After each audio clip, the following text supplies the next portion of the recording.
Hello friends, ओम श्री गणेशाय नमः। जय श्री कृष्णा। आप सभी का स्वागत है आपके अपने YouTube चैनल पर।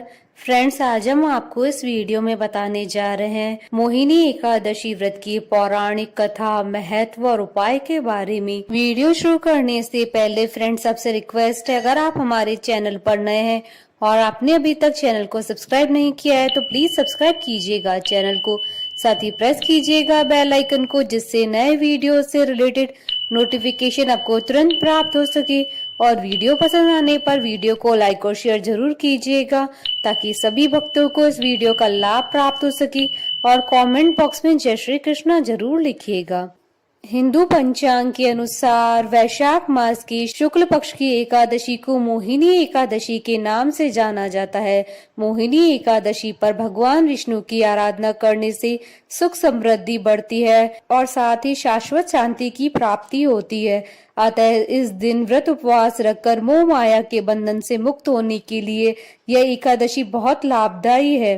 मोहिनी एकादशी के व्रत से मोह आदि सब नष्ट हो जाते हैं। संसार में इस व्रत से कोई श्रेष्ठ व्रत नहीं है। इसके महात्म को पढ़ने अथवा सुनने से 1000 गोदान का फल प्राप्त होता है। अवंतिका खंड के अनुसार मोहिनी रूपधारी भगवान विष्णु ने अवंतिका नगरी में अमृत का वितरण किया था। यह दिन देवासुर संग्राम का समापन दिन भी माना जाता है। विष्णु पुराण के अनुसार मोहिनी एकादशी का विधिवत व्रत करने से मनुष्य मोह माया के बंधनों से मुक्त हो जाता है, साथ ही व्रती के समस्त पापों का नाश हो जाता है। इस एकादशी के प्रभाव से मनुष्य को मृत्यु के बाद मिलने वाली नरक की यातनाओं से छुटकारा मिलता है और व्यक्ति के आकर्षण और प्रभाव में वृद्धि होती है। इस व्रत को करने से मनुष्य को समाज, परिवार तथा देश में प्रतिष्ठा मिलती है तथा उसकी ख्याति चारों ओर फैलती है। मोहिनी एकादशी के दिन भगवान विष्णु ने मोहिनी अवतार लिया था। इस दिन श्री हरि की पूजन का विधान है। सीता जी की खोज करते हुए श्री राम ने भी इस व्रत को किया था। श्री कृष्ण ने भी पांडु पुत्र युधिष्ठिर और अर्जुन को मोहिनी एकादशी की कथा कही थी। वहीं महर्षि वशिष्ठ जी ने भी रामचंद्र जी से यही कथा कही थी। मोहिनी एकादशी के बारे में मान्यता है कि समुद्र मंथन के बाद अमृत प्राप्ति को लेकर देवता और दानवों के बीच विवाद छिड़ गया था। तब भगवान विष्णु सुंदर नारी का रूप धारण करके देवताओं और दानवों के बीच पहुंचे थे। दानव इनके रूप से इतना मोहित हो गए थे कि उन्होंने अमृत का कलश इन्हें दे दिया था। मोहिनी रूप धारण किए हुए भगवान विष्णु ने सारा अमृत देवताओं को पिला दिया था। इससे देवता अमर हो गए। जिस दिन भगवान विष्णु मोहिनी रूप में प्रकट हुए थे उस दिन वैशाख मास की शुक्ल पक्ष की एकादशी तिथि थी। भगवान विष्णु की इसी मोहिनी रूप की पूजा मोहिनी एकादशी के दिन की जाती है। फ्रेंड्स, अब आइए जानते हैं मोहिनी एकादशी पर किए जाने वाले उपाय के बारे में। धर्म ग्रंथों में सभी एकादशियों का विशेष महत्व बताया गया है तथा प्रत्येक एकादशी को करने योग्य समाधान भी बताए गए हैं। मान्यता है कि एकादशी के दिन किए गए उपाय शीघ्र फल देने वाले होते हैं। अगर आपके काम बार बार रुकते हैं तो मोहिनी एकादशी के दिन एक बांसुरी खरीदकर किसी विष्णु मंदिर में दान करें। ऐसा करने से आपका सोया भाग्य जागेगा। इस दिन आप किसी राधा कृष्ण मंदिर में जाकर दर्शन करें और पीले फूलों की माला राधा कृष्ण को चढ़ाएं। इससे आपकी परेशानियां समाप्त होंगी। इस दिन विष्णु मंदिर में पीले रंग का झंडा दान करें, इससे भी आपको फायदा होगा। एकादशी की सुबह पीपल के पेड़ पर जल चढ़ाएं और शाम को शुद्ध घी का दिया जलाएं। इससे आपकी समस्याओं का समाधान होगा।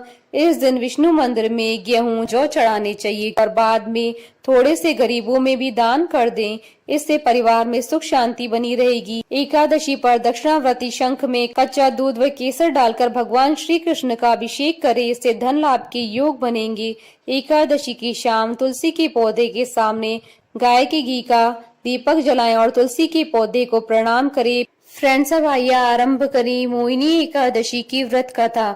अर्जुन ने संयम और श्रद्धा से युक्त कथा को सुनकर श्री कृष्ण से कहा, हे मधुसूदन, वैशाख मास की शुक्ल पक्ष की एकादशी का क्या नाम है तथा उसके उपवास को करने का क्या विधान है? कृपा करके यह सब मुझे विस्तार पूर्वक बताइए। श्री कृष्ण ने कहा, हे अर्जुन, मैं एक पौराणिक कथा सुनाता हूँ जिसे महर्षि वशिष्ठ जी ने श्री रामचंद्र जी से कहा था।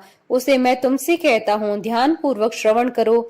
एक बार की बात है, श्री राम जी ने महर्षि वशिष्ठ से कहा, हे गुरु श्रेष्ठ, मैंने जनक नंदनी सीता जी के वियोग में बहुत कष्ट भोगे हैं, अतः मेरे कष्टों का नाश किस प्रकार होगा? आप मुझे कोई ऐसा व्रत बताने की कृपा करें जिससे मेरे सभी पाप और कष्ट नाश हो जाएं। महर्षि वशिष्ठ ने कहा, हे श्री राम, आपने बहुत उत्तम प्रश्न किया है। आपकी बुद्धि अत्यंत कुशाग्र और पवित्र है। आपके नाम के स्मरण मात्र से ही मनुष्य पवित्र हो जाता है। आपने लोकहित में ये बड़ा उत्तम प्रश्न किया है। आपको एक एकादशी का व्रत का महात्म सुनाता हूँ। वैशाख मास की शुक्ल पक्ष की एकादशी का नाम मोहिनी एकादशी है। इस एकादशी का उपवास करने से मनुष्य के सभी पाप तथा कलेश नष्ट हो जाते हैं। इस उपवास के प्रभाव से मनुष्य मोह के जाल से मुक्त हो जाता है। अतः हे राम, दुखी मनुष्य को इस एकादशी का उपवास अवश्य ही करना चाहिए। इस व्रत को करने से मनुष्य के सभी पाप नष्ट हो जाते हैं। अब आप इसकी कथा को श्रद्धा पूर्वक सुनिए। प्राचीन समय में सरस्वती नदी के किनारे भद्रावती नाम की एक नगरी बसी हुई थी। उस नगरी में द्युतिमान नामक राजा राज्य करता था। उसी नगरी में एक वैश्य रहता था जो धन धान्य से पूर्ण था। उसका नाम धनपाल था। वह अत्यंत धर्मात्मा तथा नारायण भक्त था। उसने नगर में अनेक भोजनालय, प्याऊ, कुएं, तालाब, धर्मशालाएं आदि बनवाए। सड़कों के किनारे आम, जामुन, नीम आदि के वृक्ष लगवाए जिससे पथिकों को सुख मिले। उस वैश्य के 5 पुत्र थे, जिसमें सबसे बड़ा पुत्र अत्यंत पापी व दुष्ट था। वह वैश्याओं और दुष्टों की संगति करता था। इससे जो समय बचता था उसे वह जुआ खेलने में व्यतीत करता था। वह बड़ा ही अधम था और देवता, पितर आदि किसी को भी नहीं मानता था। अपने पिता का अधिकांश धन वह बुरे व्यसनों में ही उड़ाया करता था। मद्यपान तथा मांस का भक्षण करना उसका नित्य कर्म था। जब काफी समझाने बुझाने पर भी वह सीधे रास्ते पर नहीं आया तो दुखी होकर उसके पिता, भाइयों तथा कुटुंबियों ने उसे घर से निकाल दिया और उसकी निंदा करने लगे। घर से निकलने के बाद वह अपने आभूषणों तथा वस्त्रों को बेच बेच कर अपना गुजारा करने लगा। धन नष्ट हो जाने पर वैश्याओं तथा उसके दुष्ट साथियों ने भी उसका साथ छोड़ दिया। जब वह भूख प्यास से व्यथित हो गया तो उसने चोरी करने का विचार किया और रात्रि में चोरी करके अपना पेट पालने लगा। लेकिन एक दिन वह पकड़ा गया, किंतु सिपाहियों ने वैश्य का पुत्र जानकर छोड़ दिया। जब वह दूसरी बार पुनः पकड़ा गया तब सिपाहियों ने भी उसका कोई लिहाज नहीं किया और राजा के सामने प्रस्तुत करके उसे सारी बात बताई। तब राजा ने उसे कारागार में डलवा दिया। कारागार में राजा के आदेश से उसे बहुत कष्ट दिए गए और अंत में उसे नगर छोड़ने के लिए कहा गया। दुखी होकर उसे नगर छोड़ना पड़ा।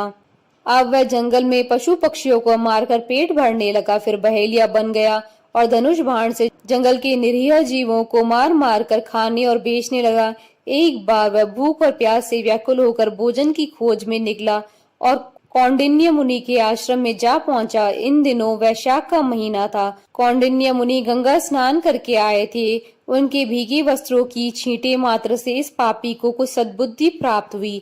वह अधम ऋषि के पास जाकर हाथ जोड़कर कहने लगा, हे महात्मा, मैंने अपने जीवन में अनेक पाप किए हैं। कृपा कर आप उन पापों से छूटने का कोई साधारण और बिना धन का उपाय बतलाइए। ऋषि ने कहा, तू ध्यान देकर सुन। वैशाख मास की शुक्ल पक्ष की एकादशी का व्रत कर।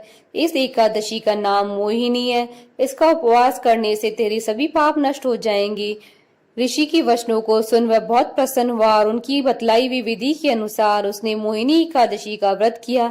हे श्री राम, इस व्रत के प्रभाव से उसके सभी पाप नष्ट हो गए और अंत में वह गरुड़ पर सवार हो विष्णु लोक को गया। संसार में इस व्रत से उत्तम कोई दूसरा व्रत नहीं है। इसके महात्म्य के श्रवण व पठन से जो पुण्य प्राप्त होता है वह पुण्य 1 सहस्त्र गोदान के पुण्य के बराबर है। कथा सार, प्राणी को सदैव संतों का संग करना चाहिए। संतों की संगत से मनुष्य को न केवल सद्बुद्धि प्राप्त होती है अपितु उसके जीवन का उद्धार हो जाता है।